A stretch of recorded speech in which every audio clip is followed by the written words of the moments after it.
the sound that shattered the evening peace in Portland. Oregon's only saloon wasn't a gunshot or a brawl, but something far worse. A woman singing. Helena Monroe had arrived in town 3 weeks ago on the stagecoach from St. Louis. Her carpetbag stuffed with sheet music and dreams bigger than the mountains surrounding this frontier settlement. It was the spring of 1877, and the town still bore the rough edges of a place carved from wilderness by stubborn pioneers who valued grit over grace. She had come west to escape her controlling father and make her own way as a music teacher, convinced that even this raw corner of civilization needed culture and refinement. The problem was that Helena Monroe could not carry a tune to save her life. She stood now on the makeshift stage at the Silver Pine Saloon, her honey-colored hair pinned up in an elaborate style that seemed almost comically out of place. Her green eyes bright with determination as she mangled what was supposed to be a Stephen Foster ballad. Her voice wavered between notes that existed nowhere on any musical scale, sliding sharp and then flat in the space of a single syllable. The piano player behind her, a weathered man named Charlie, winced with each phrase but kept playing, though his fingers trembled on the keys. "Make her stop," groaned a miner near the bar, covering his ears. "Sounds like someone strangling a cat," another patron complained, loud enough for Helena to hear. She faltered mid-verse, her cheeks flushing crimson, but pushed forward with the kind of stubborn courage that had brought her this far from home. If she could just prove herself as a performer, surely people would trust her to teach their children. She had placed advertisements around town offering piano and voice lessons, but so far no one had responded. This performance was supposed to change that.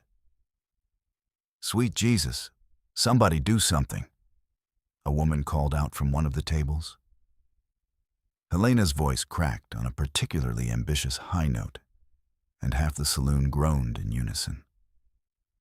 She could feel tears burning behind her eyes, but she refused to let them fall. She would finish this song if it killed her, or killed everyone else in the room first. The door swung open, bringing in a gust of cool mountain air and a man who had to duck to clear the frame. Thaddeus Connor hadn't been to Portland in 6 months, and he had planned to grab supplies and head back to his cabin in the Cascade foothills before nightfall. He was a mountain man, through and through, with shoulders broad enough to carry a full elk carcass and arms corded with muscle from years of trapping, hunting, and surviving in the wilderness that most men feared. His dark hair fell past his shoulders, tied back with a strip of leather, and a thick beard covered his jaw.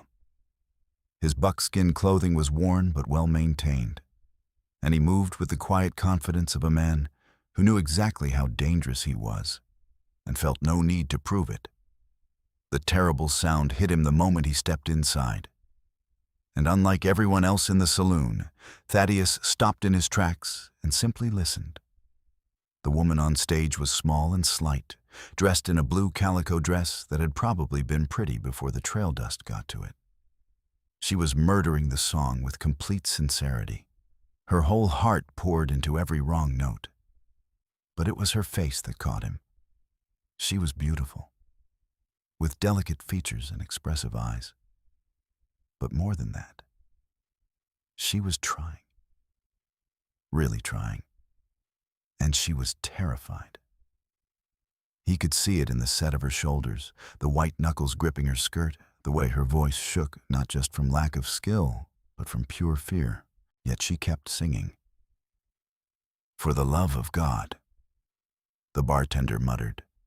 "Someone throw her off that stage." Thaddeus crossed the room in 3 long strides and positioned himself directly in front of the stage, his massive frame blocking Helena from most of the crowd. She saw him and almost stopped, her eyes going wide at the sight of this bear of a man staring up at her with an intensity that made her stomach flip. He waited until she reached the end of her verse, then spoke in a voice like rolling thunder. "That's the sweetest sound I ever heard." The saloon went silent. Helena stared at him, certain she had misheard. What? I said that's the sweetest sound I ever heard, Thaddeus repeated, louder this time, turning to face the crowd. Any of you got a problem with this lady's singing, you can take it up with me. Nobody moved. Thaddeus Connor wasn't known for empty threats, and he was roughly the size of a small mountain himself. The miners and loggers in the saloon suddenly found their drinks very interesting. Helena stood frozen on the stage, her heart pounding so hard she thought everyone must surely hear it. You cannot possibly mean that. Thaddeus looked back at her, and something in his dark eyes was absolutely sincere.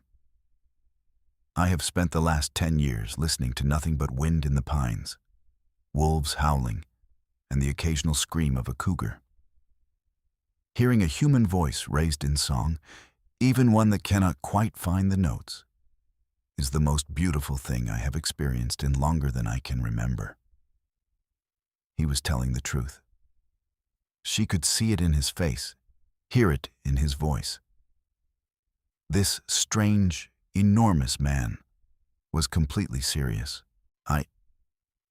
Helena found herself at a loss for words, which was unusual. Thank you. You are welcome. Thaddeus gave her a small nod, then turned to the bartender. Whiskey, and something for the lady, if she is thirsty from singing. Helena climbed down from the stage on shaking legs, still clutching her sheet music. Charlie, the piano player, looked relieved to be finished, and quickly launched into a lively instrumental tune to clear the air. The crowd's attention drifted away from her, conversations resuming now that the auditory assault had ended. She should have left, should have gathered her dignity and returned to the boarding house where she rented a small room. Instead, she found herself walking toward the bar where the mountain man stood, drawn by curiosity and something else she could not quite name. Up close, he was even more imposing. Helena was not a tall woman, and she barely reached his shoulder. But when he looked down at her, his expression was surprisingly gentle. I am Helena Monroe, she said, extending her hand the way her mother had taught her was proper, even though she suspected such niceties were probably not common in saloons. Thaddeus looked at her hand for a moment, as if uncertain what to do with it, then carefully took it in his own. His hand was huge, rough with calluses, and warm. He shook gently, clearly afraid of hurting her. Thaddeus Connor. Folks mostly call me Connor, if they call me anything at all. Well, Mr. Connor, I appreciate your kindness, even if it was perhaps motivated more by chivalry than honesty. Helena pulled her hand back, though part of her wanted to leave it right where it was. I do not lie. His voice was flat, matter of fact. Never saw the point in it. The bartender set 2 glasses on the bar. Whiskey for Thaddeus, lemonade for Helena. She sipped it gratefully, her throat sore from singing. Then you truly enjoyed my singing? She could not keep the skepticism from her voice. I did not say I enjoyed it. Thaddeus downed his whiskey in one swallow. I said it was sweet. There is a difference. Helena blinked. I am not certain I understand. He was quiet for a moment, staring at his empty glass.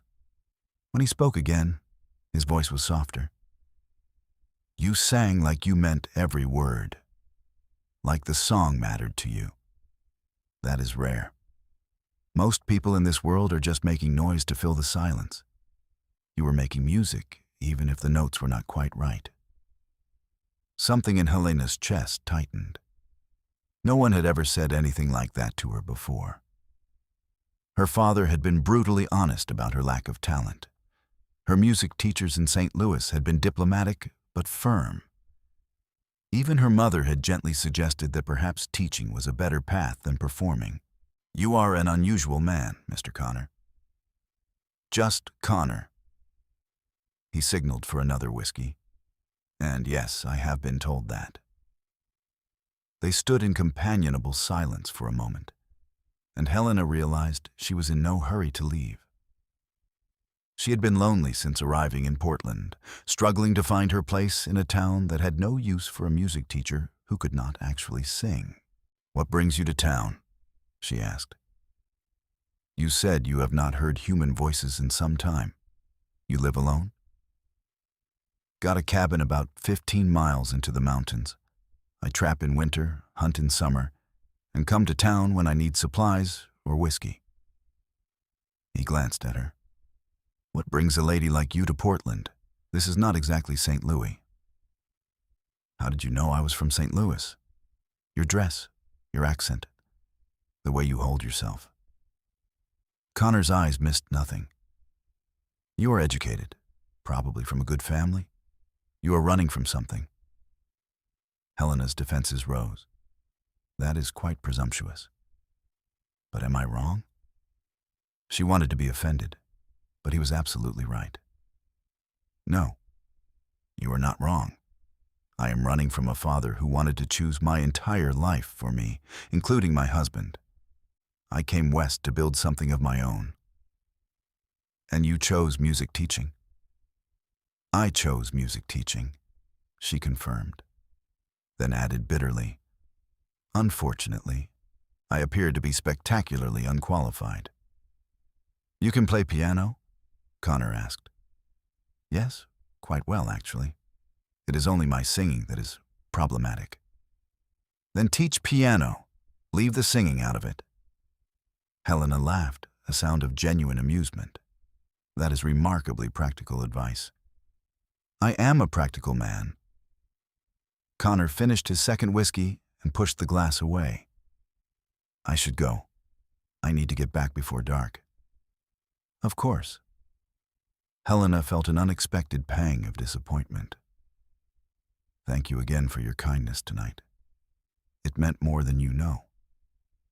Connor nodded and turned to leave, then paused. He looked back at her, seeming to wrestle with something internal. "Miss Monroe, would you allow me to call on you next time I am in town? I find that I would like to hear you sing again." Helena's heart did something complicated in her chest. "You cannot possibly want to hear that again. I told you I do not lie." His dark eyes held hers. "I would like to see you again, if that is acceptable." It was probably unwise. He was a mountain man, rough and wild, the exact opposite of everything her upbringing had prepared her for. He was also the only person in Portland who had been genuinely kind to her, who had defended her when she needed it most. "Yes," she heard herself say. "That would be acceptable." Something that might have been a smile flickered across Connor's bearded face. "Good. I will be back in 2 weeks with my furs to trade." Then he was gone, ducking out the door and disappearing into the evening. Helena stood at the bar for a long moment, her lemonade forgotten, wondering what on earth had just happened. "You are making a mistake there, miss," the bartender said, not unkindly. "Connor is a good man, honest and true, but he is not meant for civilization. He is wild through and through." "Perhaps," Helena said softly, "but he was the only one who did not make me feel ashamed tonight." She gathered her sheet music and walked out into the cool evening air, her thoughts spinning. Portland spread out around her in the dusky light, a collection of wooden buildings huddled between the river and the mountains. It was rough, unfinished, and nothing like the refined world she had left behind. But maybe, just maybe, that was exactly what she needed. The next 2 weeks passed slowly. Helena placed new advertisements, focusing exclusively on piano instruction, and to her relief, she finally got responses. A doctor's wife wanted her 8-year-old daughter to learn. A merchant's son needed lessons before being sent back east to school. A young woman about Helena's age wanted to play well enough to perform at church socials. The lessons went well. Helena was a patient teacher, and without the pressure of singing, she found herself enjoying the work. The modest income helped cover her boarding house rent and gave her a small measure of independence. She was beginning to think she might actually make a life here. But every evening, she found her thoughts drifting to Connor. She knew it was foolish. He was practically a stranger, and from an entirely different world than hers. Yet she could not forget the way he had looked at her. The absolute sincerity in his voice when he said her singing was sweet. No one had ever defended her like that. No one had ever looked past the obvious flaws to see what she was trying to do. On the 14th day, Helena found herself checking the street outside her boarding house window more often than she cared to admit, watching for a tall figure in buckskins. He arrived late in the afternoon, leading a pack mule loaded with pelts. Helena was between lessons when she spotted him through the window, and her heart did that complicated thing again. She forced herself to wait calmly, to not run down the stairs like a girl with her first crush. When the knock came at her door an hour later, she made herself count to 5 before answering. Connor stood in the narrow hallway, looking even larger in the confined space. He had cleaned up some, his hair still damp from washing, his beard trimmed. He held his hat in his hands and looked uncharacteristically nervous. "Miss Monroe?" "Connor." She smiled and was rewarded with a slight softening of his expression. "You came." "Said I would." He shifted his weight, and the floorboards creaked. "I was wondering if you might take a walk with me. I know it is forward, and we hardly know each other. But I would like to talk with you properly." Helena grabbed her shawl without hesitation. "I would like that very much." They walked through Portland as the sun began its descent behind the Cascade Peaks. Connor led her away from the main street, toward the river where the town's edges blurred into wilderness. Other people they passed gave Connor respectful nods or wide berths, clearly knowing his reputation. "You are known here," Helena observed. "I have been coming to Portland for supplies for 5 years now. People know I keep to myself and do not cause trouble." Connor glanced at her. "But they also know I do not back down if trouble finds me." "Is that a warning?" "It is a fact. I am not a gentleman, Miss Monroe. I have never pretended to be." Helena considered this. "A gentleman would not have defended me in the saloon. He would have been too concerned with propriety and what others thought. You acted from genuine feeling. I find that infinitely more valuable." They reached the riverbank, where the Willamette flowed steady and dark. Connor leaned against a large pine tree, and Helena stood beside him, close enough to feel the heat radiating from his massive frame. "Tell me about your cabin," she said. "What is it like, living in the mountains?" Connor's face changed when he talked about the wilderness. His usual guarded expression softened, and something almost like peace settled over his features. "It is quiet, beautiful, hard sometimes, especially in winter, but honest. The mountains do not lie or pretend. If you are strong enough, smart enough, you survive. If not, you do not. Does it ever get lonely?" He was quiet for a long moment. "Yes, more than I like to admit." "Then why stay?" "Because I am not meant for towns and crowds and all the games people play. I spent my first 25 years in Boston, trying to be what my family wanted, working in my father's shipping business, courting appropriate young ladies, wearing uncomfortable clothes, and smiling at people I did not like." Connor's hands tightened on his hat. "After my mother died, I realized I did not have to keep pretending.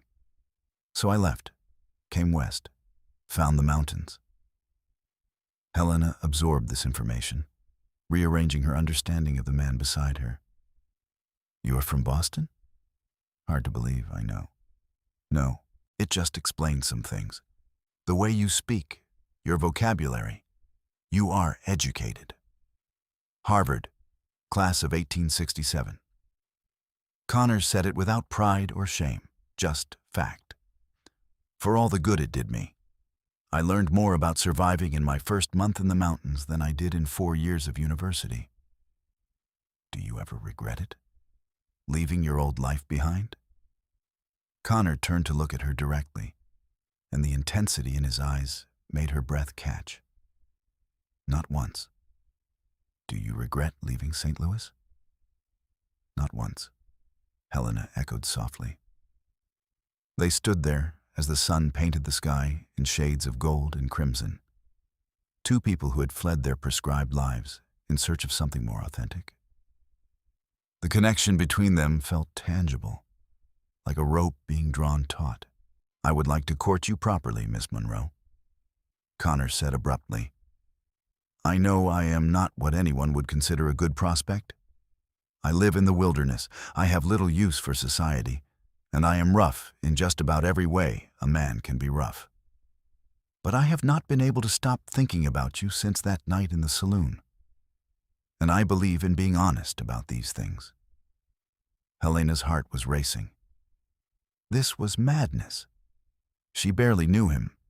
He lived in the mountains, for heaven's sake. She had come west to build independence, not to attach herself to another man who would dictate the terms of her life. But Connor was not her father. He was not any of the stiff, proper men her father had tried to force on her. He was wild and honest, and he had called her singing sweet when everyone else called it torture. Yes, she said. Connor blinked. Yes? Yes, you may court me. Though I warn you, I am stubborn and opinionated, and I have absolutely no intention of giving up my music teaching. A real smile spread across Connor's face, transforming his stern features into something warm and genuine. Good. I do not want you to give up anything. I just want to know you. They began seeing each other whenever Connor came to town, which became more frequent than his usual supply runs. He would arrive every week to 10 days, always bringing something from the mountains. Fresh venison, wild berries, once a bouquet of alpine flowers that had taken him half a day to gather. Helena would finish her lessons, and they would walk together, talking about everything and nothing. Helena learned that Connor had a wry sense of humor hidden beneath his serious exterior, that he could identify any bird by its call, that he read Shakespeare and Homer in his cabin during the long winter nights. Connor learned that Helena had a fierce competitive streak, that she loved thunderstorms, that she had taught herself piano by age 6 because her teacher was not moving fast enough. Play for me, Connor requested one evening when he walked her back to the boarding house after dinner at the modest hotel restaurant. What? Play piano. You said you play well. I would like to hear it. Helena hesitated. The boarding house had an old upright in the parlor that she was allowed to use for teaching. It was late enough that the other residents had retired for the evening. All right. But you have to be honest with me. That is our rule, remember? Connor followed her inside, moving carefully around the delicate furniture like a bear trying not to break things. Helena sat at the piano and flexed her fingers, suddenly nervous in a way she had not been since her first recital as a child. She played Chopin, a nocturne that was one of her favorites. The music flowed from her fingers, gentle and melancholy and beautiful. She forgot about Connor watching, forgot about everything except the conversation between her hands and the keys. When the last notes faded, she looked up to find Connor staring at her with something like wonder. That was extraordinary, he said quietly. Miss Monroe, you have real talent, but not with singing. She tried to keep her voice light, but some old hurt leaked through. Connor crossed the room and knelt beside the piano bench, bringing himself to her eye level. Not every gift is meant for every person. You have magic in your hands, in the way you play. That is more than most people ever get.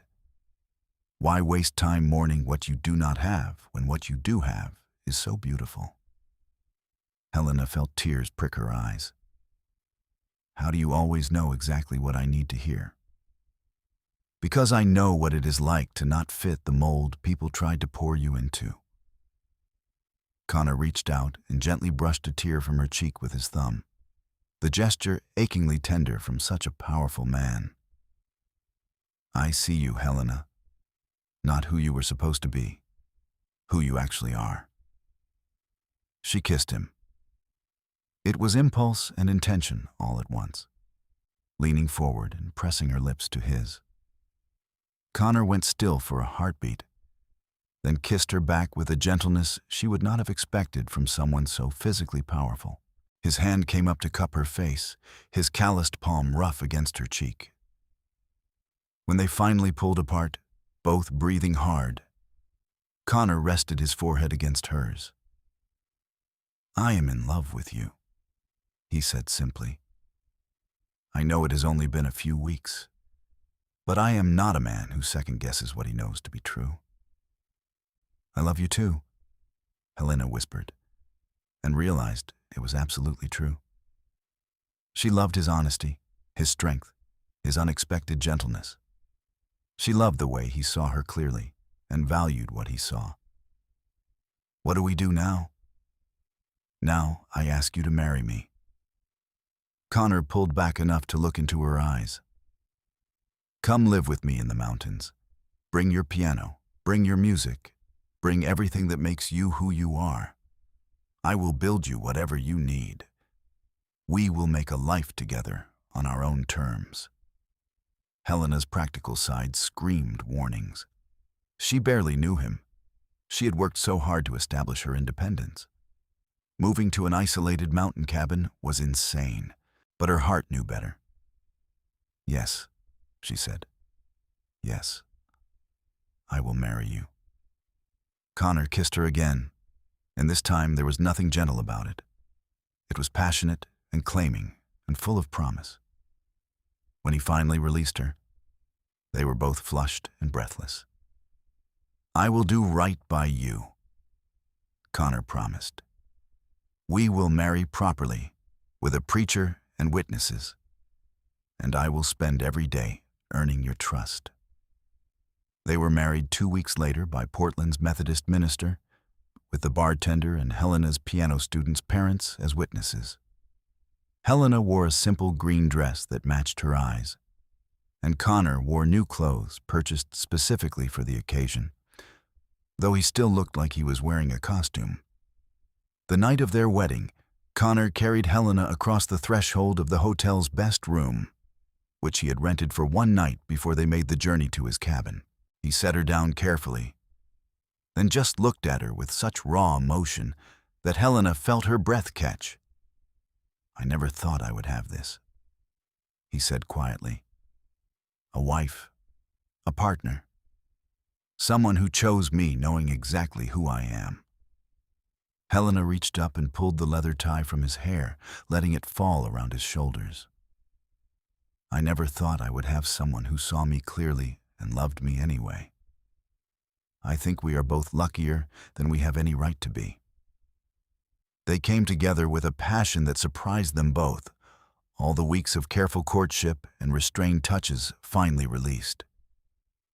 Connor was gentle despite his strength, constantly checking that she was comfortable, that he was not hurting her. Helena discovered that beneath the rough exterior was a man capable of exquisite tenderness. Afterward, they lay tangled together in the narrow bed, Connor's large frame taking up most of the space, while Helena curled against his chest. Tell me about the cabin, she said sleepily. I want to imagine where we are going. Connor's voice rumbled through his chest, a comforting vibration. It is not fancy. One large room with a sleeping loft, a good stone fireplace, windows facing east to catch the morning sun. There is a creek about 50 yards away, cold and clear, full of trout. The clearing is maybe an acre, surrounded by old growth forest. In summer, you can hear the wind in the pines like music. It sounds beautiful. It will be better with you in it. Connor pressed a kiss to the top of her head.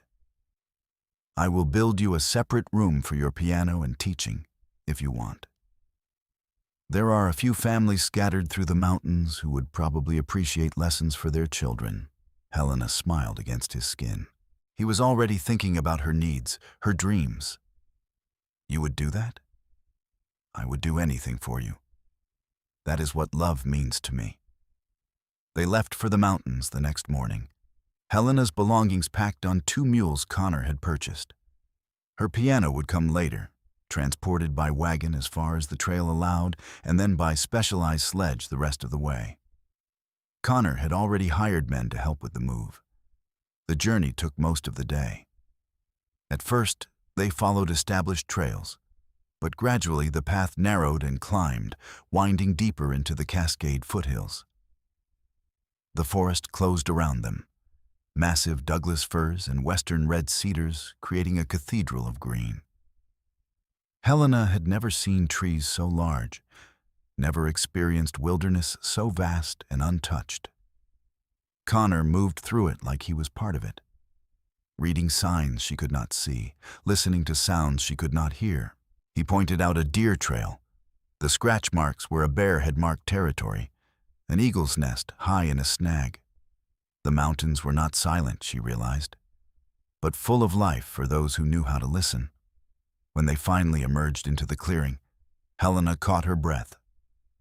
The cabin was exactly as Connor had described, solid and well-built, nestled against the mountain slope with the forest embracing it on 3 sides.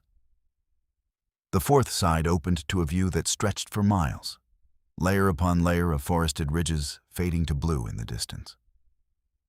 Welcome home, Connor said softly. Home. The word settled around Helena like a blessing. This wild, beautiful, impossible place was now her home. Connor helped her down from her horse and led her inside. The interior was spare but clean, with handmade furniture that showed surprising craftsmanship. A stone fireplace dominated one wall, and the loft above held a bed piled with furs. Windows let in golden afternoon light. It is not much, Connor began, but Helena cut him off with a kiss. It is perfect. It is ours. They spent the rest of the afternoon settling in. Connor brought water from the creek while Helena unpacked her belongings, finding places for her books and clothes and sheet music. It was strange and wonderful, this feeling of building a life together from nothing. That evening, Connor cooked venison steaks over the fire, while Helena made biscuits from supplies they had brought. They ate outside as the sun set, watching the sky turn impossible shades of orange and purple. Sing for me, Connor said when they had finished eating. Helena laughed. You cannot be serious. I am always serious. Sing something, anything. So Helena sang, her voice wandering off key and cracking on the high notes, murdering a hymn she had learned as a child. But here in the mountains, with the evening birds calling and the creek babbling and Connor watching her like she was precious, it did not matter that she could not carry a tune. When she finished, Connor pulled her into his arms and held her close. Perfect, he murmured against her hair. Absolutely perfect. The next months were an education in wilderness living.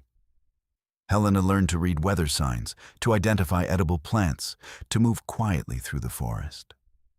Connor was a patient teacher, never mocking her mistakes, always encouraging her progress. She learned to shoot a rifle, though she never developed a taste for hunting. She learned to preserve meat and vegetables, to make soap and candles, to do 100 tasks she had never imagined needing to know. But she also kept her music. When the piano finally arrived, Connor and 3 other mountain men spent an entire day carefully maneuvering it up the mountain and into the new room Connor had built. It was a small addition to the cabin, with windows overlooking the forest and enough space for the upright piano and a student bench. Helena cried when she sat at the keys for the first time in her mountain home, and Connor held her while she played through her tears. Word spread through the scattered mountain communities that the mountain man's wife gave piano lessons.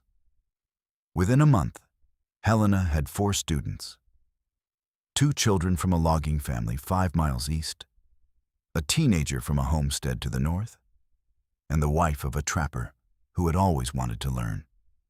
They came weekly, weather permitting, and Helena discovered she loved teaching even more in this context.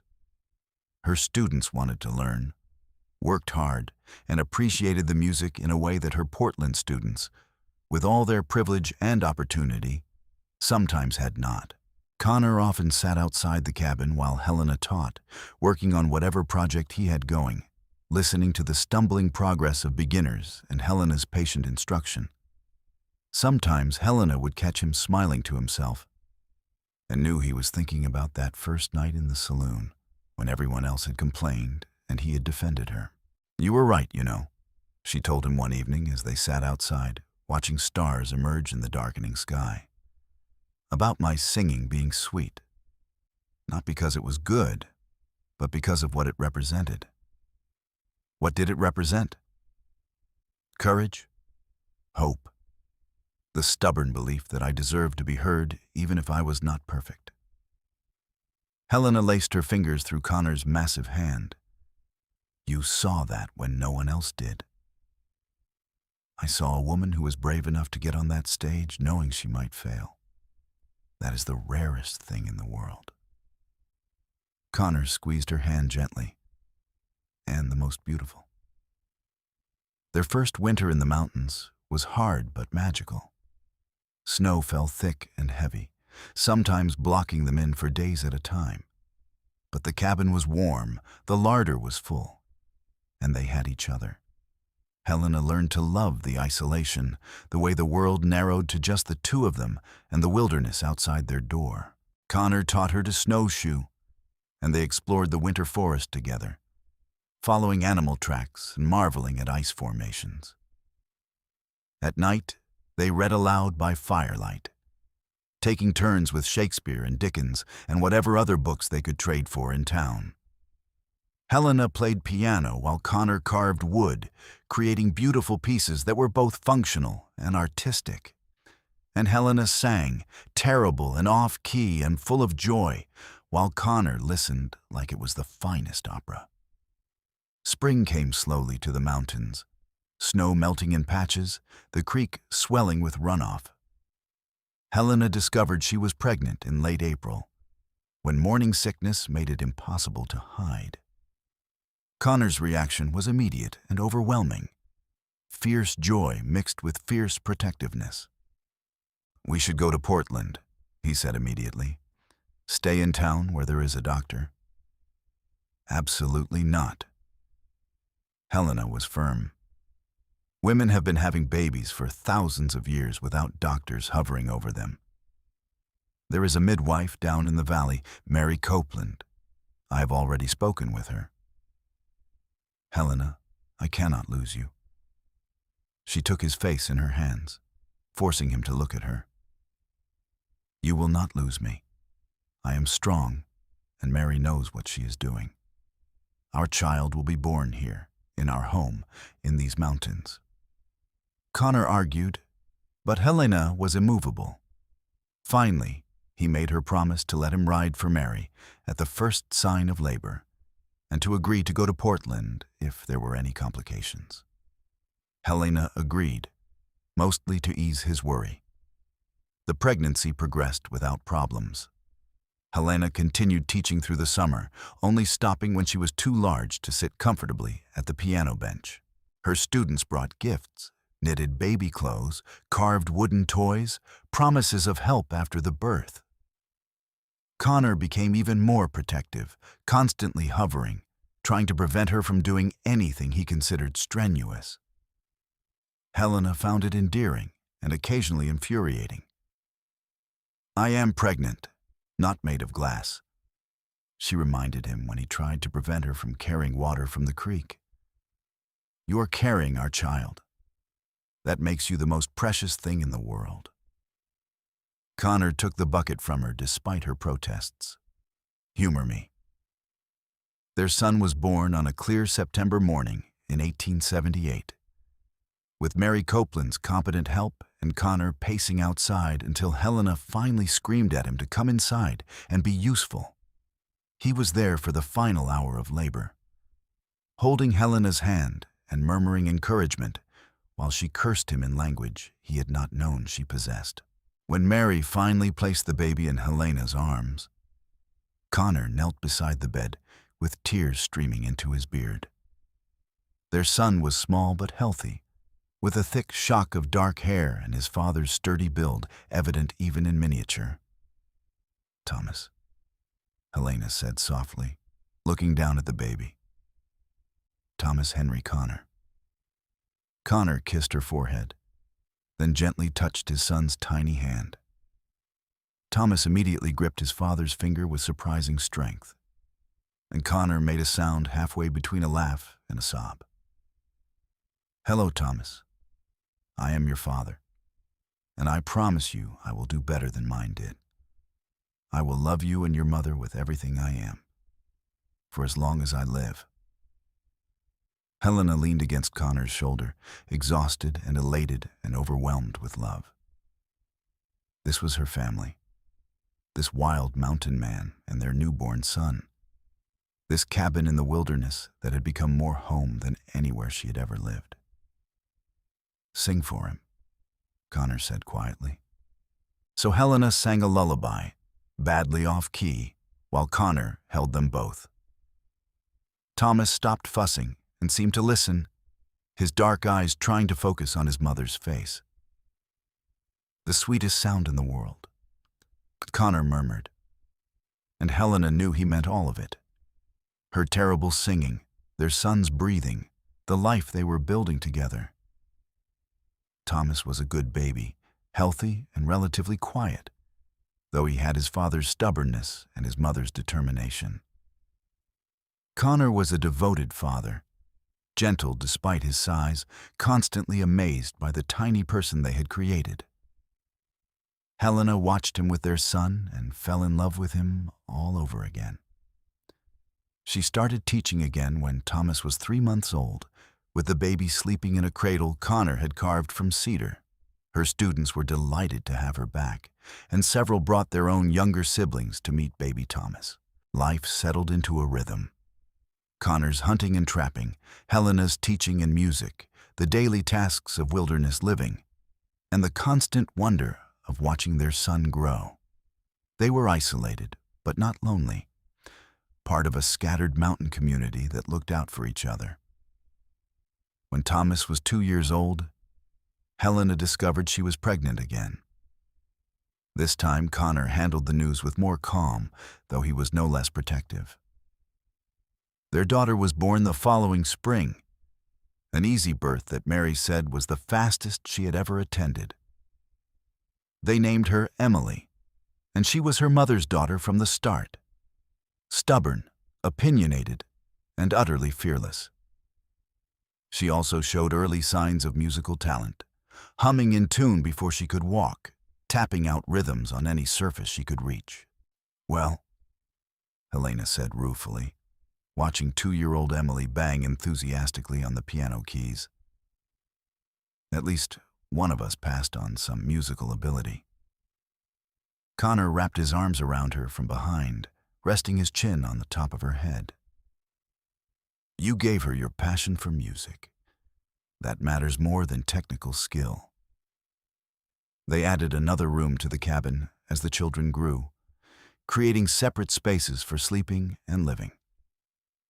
Connor's woodworking improved to the point that people began specifically requesting his furniture and carvings.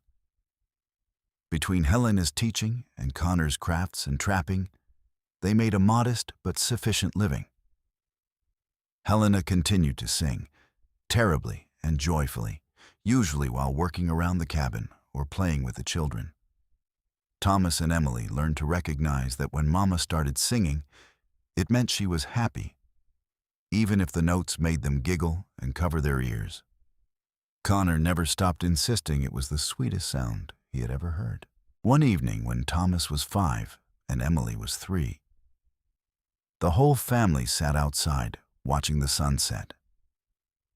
The children were playing near the creek under Helena's watchful eye, while Connor worked on a new chair. Helena was humming to herself, some tuneless melody that existed nowhere in written music. "Mama's singing again," Thomas announced to his sister. "Mama sings funny," Emily agreed cheerfully. Connor looked up from his work. "Your mama sings from her heart. That is the best kind of singing there is." "But it sounds bad," Thomas said with the brutal honesty of childhood. "Come here, son." Connor set aside his tools and pulled Thomas onto his lap. Emily climbed up too, not wanting to be left out. "Let me tell you a story about the first time I heard your mother sing."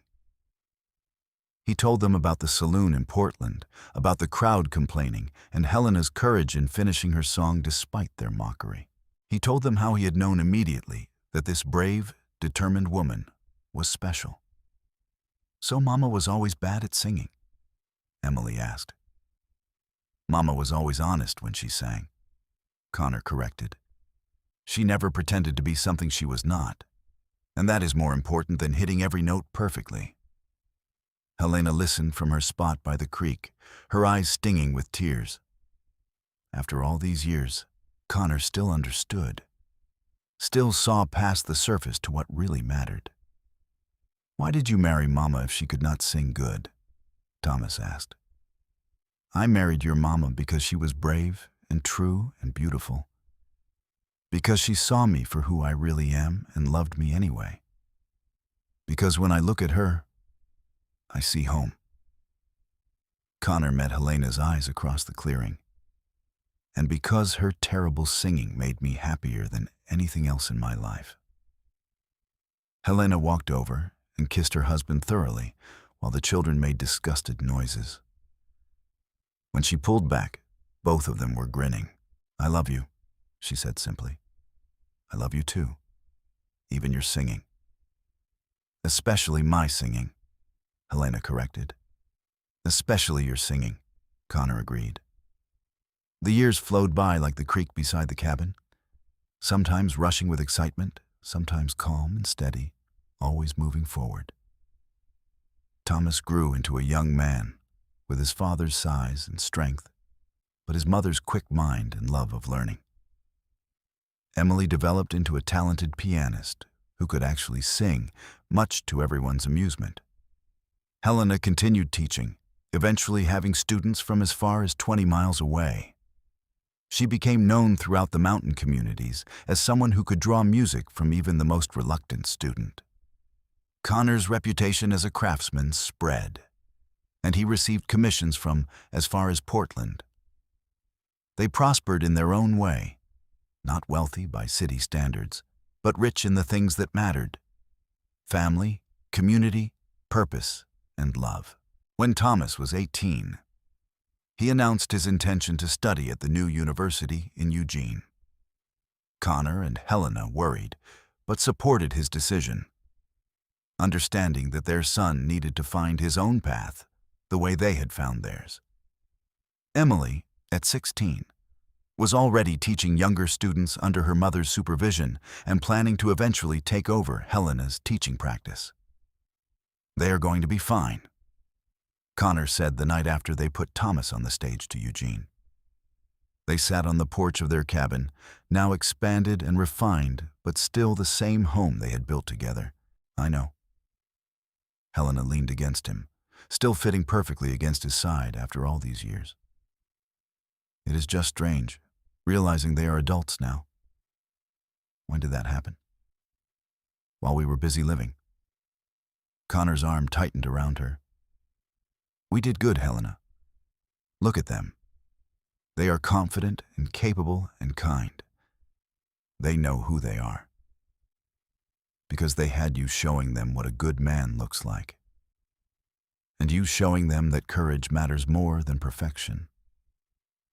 They sat in comfortable silence, listening to the evening sounds of their mountain home. Somewhere in the distance, an elk bugled. The creek burbled its eternal song, and from inside the cabin, Emily practiced a Chopin etude with impressive skill. "Do you ever regret it?" Connor asked quietly. "Giving up civilization for this? You could have stayed in Portland, built a successful teaching practice, had an easier life." Helena turned to look at her husband. He was 50 now, his beard streaked with gray, lines around his eyes from years of squinting at distant horizons. He was still strong, still capable, still the man who had defended her when no one else would. "I gave up nothing," she said firmly. "I chose everything. I chose you, I chose this life, I chose this mountain.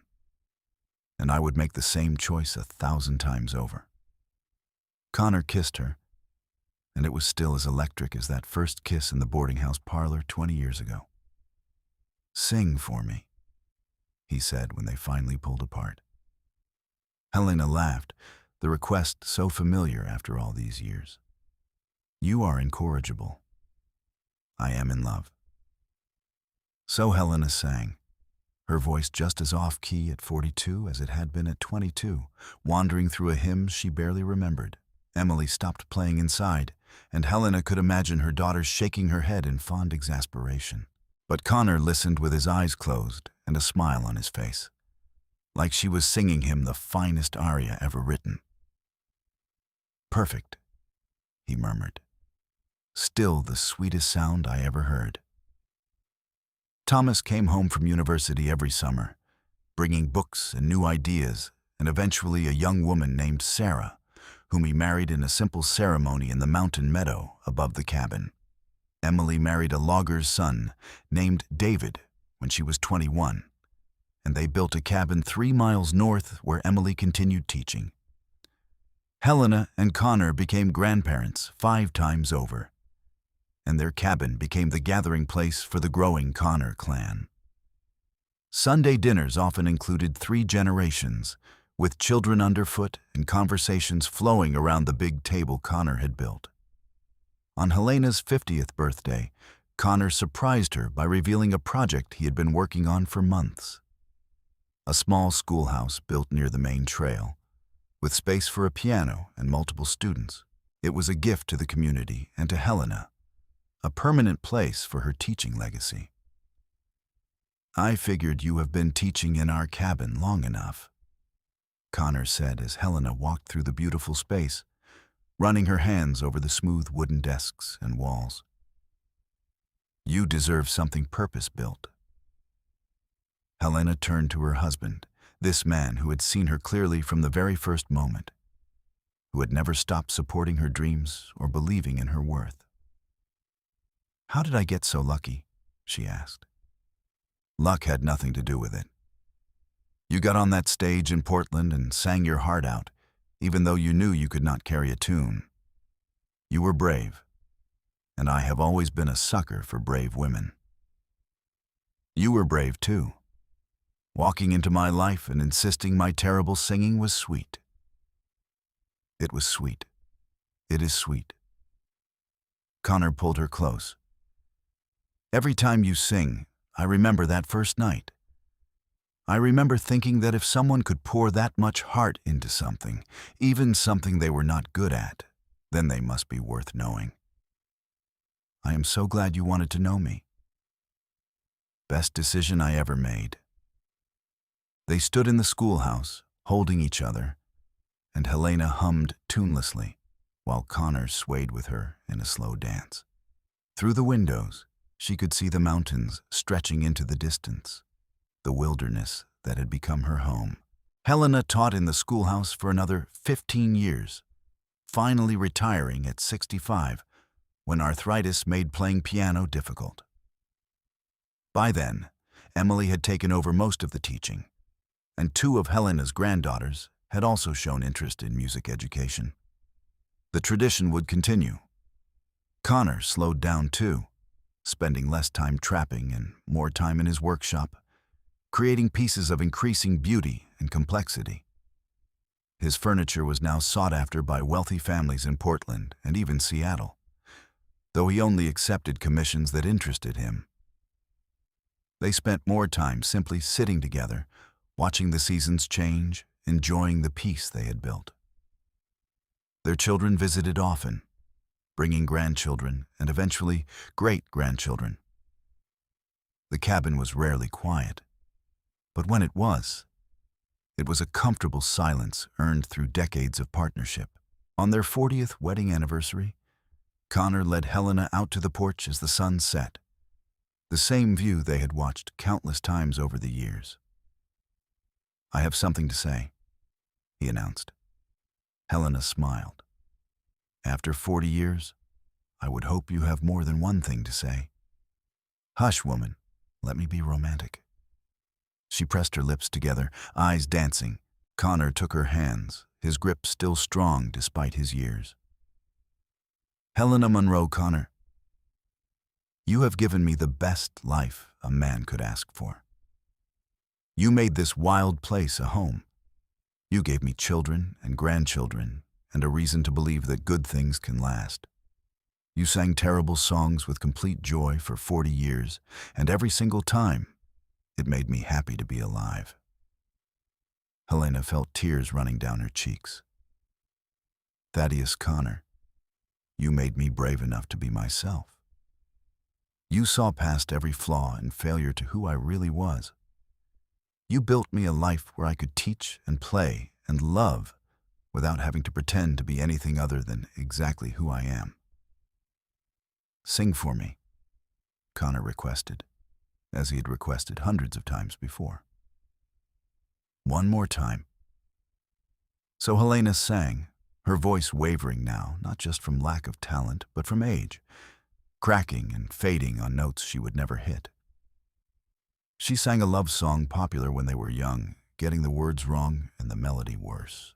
And Connor listened with tears in his eyes and a smile on his face, hearing not the mistakes, but the love, not the wrong notes, but the honest heart behind them. When she finished, he pulled her into his arms and held her close. "The sweetest sound I ever heard," he whispered. "Still, always." They stood there as the stars emerged. Two people who had chosen each other against all logic and built something beautiful from that choice. Around them, the mountains stood eternal, witnessing their love story the same way they had witnessed countless others throughout time. But this was their story, unique and imperfect and absolutely true. It had started with terrible singing and honest words, and it would endure long after the last notes faded into silence. Helena sang often in their final years together, her voice growing weaker, but her joy never diminishing. And Connor listened every time, never tiring of the sound, never wishing it was different, because it was not about the quality of the singing. It never had been. It was about a woman brave enough to make music even when the world said she should not, and a man wise enough to hear the beauty in it. Connor passed peacefully at 78 in his sleep, with Helena beside him. His last words, spoken the evening before, were the same words he had said that first night in the Portland saloon. "The sweetest sound I ever heard." Helena lived another 5 years, teaching when her hands allowed, surrounded by her children and grandchildren and great-grandchildren. She sang at Connor's grave every week, terrible tuneless songs that made visitors smile even as they cried. On her deathbed, surrounded by family, Emily asked what she wanted them to remember most about her life. Helena did not hesitate. "That I was loved by a man who heard beauty where others heard only noise. That I chose courage over comfort. That I sang my heart out even though I could not carry a tune, because some things are worth doing badly if the alternative is not doing them at all." She died with a smile on her face, and at her funeral, the entire mountain community gathered.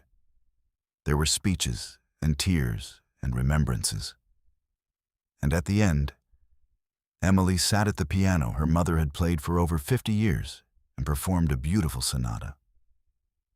When she finished, Thomas stood up. "My mother would have wanted us to remember the most important thing," he said. "Not perfection, not even beauty, but truth and courage and love." Then he led the entire gathering in a song, and everyone sang as badly as they possibly could, off-key and off-time and absolutely full of joy.